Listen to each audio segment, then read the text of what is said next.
As soon as I read these words, I knew that I would have to talk about them because they were so upsetting. The words come from an article in Haaretz newspaper, the Israeli paper that is referred to as the New York Times of Israel, perhaps because it leans left like the New York Times.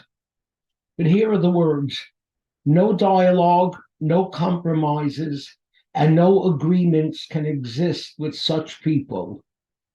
Only war until victory. To understand why I found those words so upsetting, I want to look at some words in this morning's Torah portion.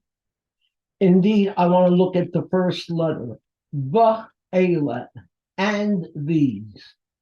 What's and?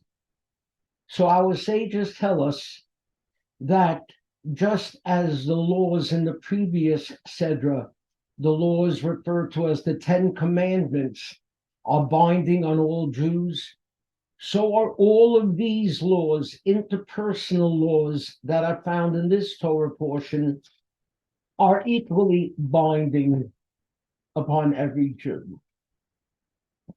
And then we have the word that gives the Torah portion its name, the Eila, and these Mishpatim. These are the laws. And the Tur, who was the forerunner, so to speak, of the Shulchan Aruch, makes an interesting comment about the letters in this word Mishpatim, the laws. He said it's really an acronym for Hadayin Metzuva Sheyase Pishara Terem Yase Mishpat. That the words Hamishpatim, that word, each letter stands for another word. The Hey for Hadayin, and so forth through the entire word. That a judge is commanded to arbitrate, to attempt for a compromise before reaching outright justice. Justice brings you justice, but compromise brings you justice and peace. As important as the law is, as important as knowing that the law comes from Sinai, the judge still had to seek out a compromise position when giving judgment. This word compromise seems to be missing in the American dialogue and in the Israeli dialogue.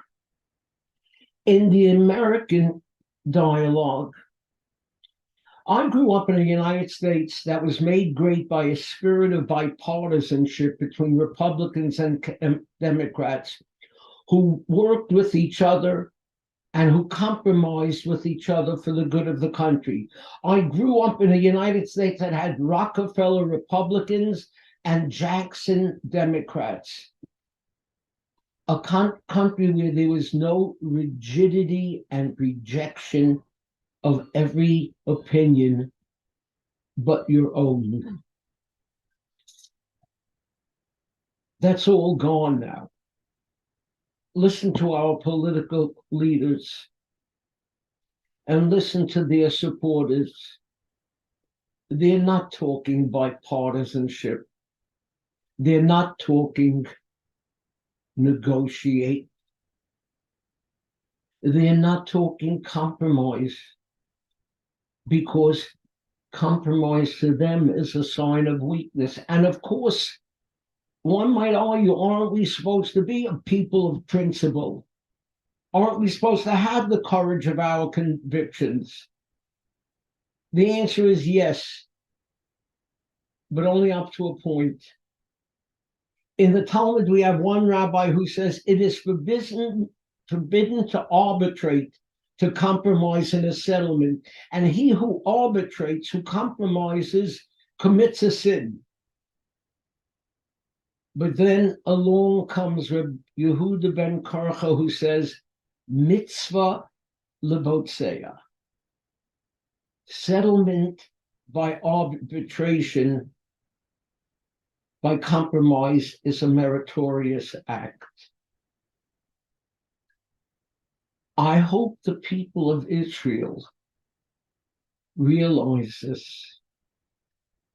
There is tremendous resentment from the left to the right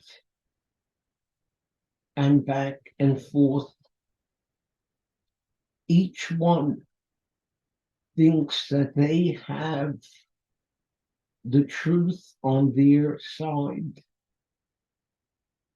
not thinking of how important it is for the good of the people to find a common ground. The right is considered uncompromising, but I'm sorry to say the left is the same.